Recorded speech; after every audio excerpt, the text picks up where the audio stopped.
Terima kasih Tuan Speaker di atas kesempatan telah diberikan. Saya telah mendengar pembentangan rang undang-undang ini oleh Yang Berhormat Menteri.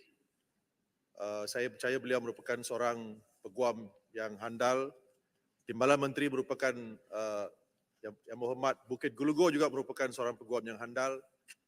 Jadi saya berpendirian bahawa pertamanya kita perlu berterima kasih kepada pihak kerajaan kerana sentiasa prihatin tentang kebajikan saksi-saksi terutamanya kanak-kanak dalam kes-kes melibatkan jenayah seksual kanak-kanak.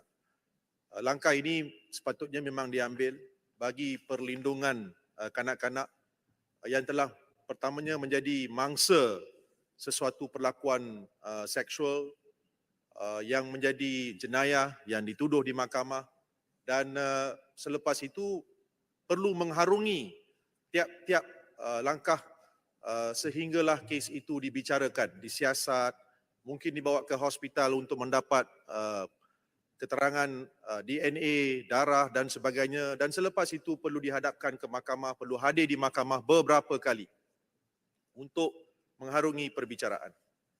Pada masa yang sama, saya perlu menyatakan menurut mematuhi peraturan-peraturan Dewan, saya adalah seorang yang berkepentingan kerana seorang peguam. Dan saya pernah membela banyak anak guam yang dituduh untuk kesalahan-kesalahan seksual. Seorang bomoh, seorang muda di madrasah baru-baru ini, kes itu dilaporkan. Di mana kita lihat bahawa selepas perbicaraan itu bermula, kita mendapati bahawa kanak-kanak itu tidak bercakap benar. Memang saya telah dalam sesi soal jawab mengasak kanak-kanak tersebut. Dan selepas kanak-kanak itu diasak berulang kali, beliau mula mendedahkan bahawa kononnya muda di madrasah itu telah menangkap 5 orang mereka ketika perlu bersolat, telah menonton video lucah dan telah dimarah oleh muda. Kemudian selepas seminggu, kesemua mereka telah pergi membuat laporan polis terhadap muda. Ini adalah sebuah madrasah yang dihormati di suatu lokasi, di Kedah. Dan akibat laporan polis ini, madrasah itu terpaksa ditutup. Dan saya mendapati bahawa persepsinya bila seorang bomoh atau muda dituduh, persepsi seseorang itu adalah memang beliau telah melakukannya. Tetapi dalam prinsipnya adalah seperti yang Berhormat Bangi kata tadi, a man, dengan izin Tuan Speaker juga merupakan seorang yang pernah mendakwa pesalah-pesalah di mahkamah. Saya difahamkan seorang yang walaupun bukan lawyer tapi seorang pendakwa yang digeruni oleh peguam bela.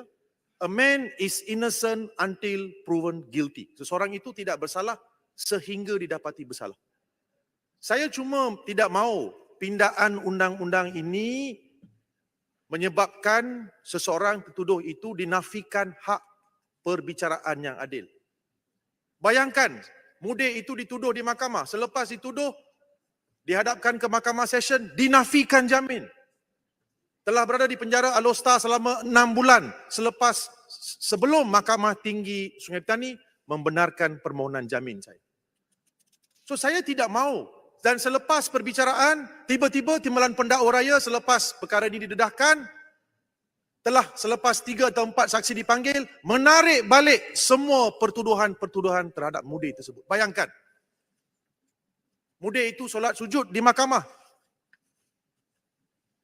Sesuatu yang benar berlaku dan dilaporkan menjadi viral dalam media sosial. So saya di sini terpanggil, janganlah memang kita mahu melindungi hak kanak-kanak. Tetapi pada masa yang sama, kita juga perlu mengimbangi hak seseorang yang dituduh supaya kenapa ada peruntukan yang menyatakan tidak boleh mengemukakan soalan-soalan. Umpamanya saya baca, Tuan Speaker, saya menarik perhatian. Menghina, menakut-nakutkan, mengaibkan, mengganggu, menggusarkan, menyinggung, menindas atau mengulang secara tidak perlu. Siapa yang memutuskan? Kalau pihak magistrate mengatakan soalan yang berulang itu tidak boleh dibenarkan, tetapi tugas saya sebagai peguam untuk menyoal bertubi-tubi sehingga kebenaran itu dibuktikan di mahkamah. Kalau tidak, pihak pendakwa raya akan mengatakan bahawa perkara ini tidak disoal. Tuan Speaker, memandangkan masa tidak membenarkan saya meneruskan, saya juga ingin menggunakan kesempatan ini untuk bertanya. Ini adalah isu dasar. Memang saya akui kita perlu melindungi jenayah seksual kanak-kanak. Dan seperti yang Muhammad Pasir Putih mengatakan, jangan lupakan kes-kes yang telah berlalu. Kita tidak boleh melepaskan kes-kes yang lalu. Saya ingin membaca satu berita dalam berita portal Channel News Asia dengan izin. Dalam bahasa Inggeris. On Wednesday, Senior Private Secretary to the Deputy Minister of Primary Industries and Commodities, Haziq Aziz, appeared on his own Facebook confessing that he was the one man in the video and named Economic Affairs Minister Azmin Ali as the second individual. He claimed the pornographic video was taken on May 11 at 4 Point Hotel during Sandakan by-election. Kes yang dituduh, kita berbicara tentang hak seseorang yang diperlakukan jenayah seksual. Bagaimana dengan hak Haziq Aziz yang menuduh Azmin Ali, mantan ahli Parlimen Gombak, melakukan hubungan seks di hotel? Adakah perkara ini akan disiasat?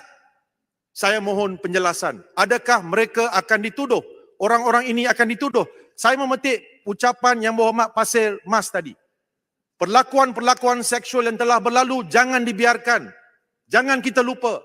Saya mohon penjelasan daripada Menteri atas perkara ini. Terima kasih.